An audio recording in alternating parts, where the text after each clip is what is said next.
Ilum ingat lu dalam Rijal Holar Rasul nanti roh sahabat ubah ke ya. Nan kedua karena kan belah tuan kau ikut lu baca cerita sejarahnya. Nyen baca dalam Rijal Holar Rasul. Dalam sebuah peperangan na Rasulullah. Jadi ikutlah sahabat dari Madinah berangkat. Berangkat tu jam perang. Iganya nak kelidai ni sakit. Kelidai. Pokoknya lijak idang ni. Hai ja. Keparuh lijak ni. Lu dah kena lebut. Katingai dia jual-jual likai kan. Rombongan Rasulullah kalau wa juga kana duli. Iganya kelidai hai tem ja. Lu dah le kelidai kan. Lu dah bagi bedah kelidai hai bedah-bedah le. Wadah hai tem bedah kelidai pada hajak dalam padang pasir anogathu ya tutung tepak. Hai tem hajak kelidai. Menyo kita nyo kiban tak cok kesimpulan. Baik dah. Itu kena alasan apa ya umrah. Maka kelidai aja. Kau perlu tahu mata ke rumah.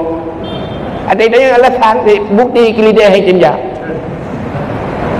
Tapi watai kelidai hai temja, gecok akomodat logistik ya.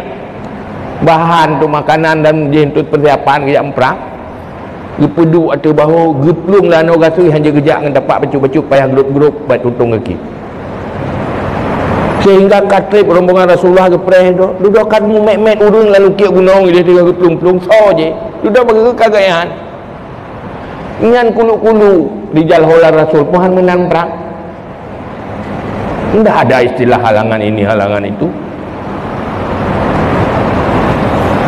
Maka urangnya orang Islam lagi kubah ilah kejit talu tepi-tepi. Habislah gaya tepi-tepi.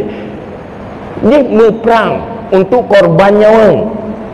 Tidak ada halangan. Munyohana halangan bau ganimah nyan biasa. Hai tengah nak bagi-bagi sedekah dia nyan pasti hana halangan. Ya berperang hana halangan dia. Ngan tepak guruk-guruk dia. Untuk berkorban di sana di arena peperangan bersama Rasulullah. Maka hebat militansi orang Islam apa? Maka huda ke depan dia baik benar. Jadi dia ke makhluk berhalangan lebih-lebih. Ataina fahla, ataina wate, sisihkan waktu. Oh, tidak ada waktu kosongkan waktu untuk kebaikan. Yang baik pegang halangan, yang tulis. Nyo bergaluh hati halangan ke bagi peng 10 juta siapa. Nyen jadah jual halangan le.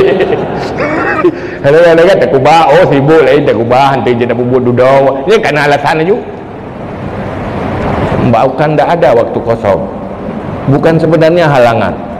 Yang sebenarnya tidak merasa penting dan tidak menganggap penting. Itu yang jujur.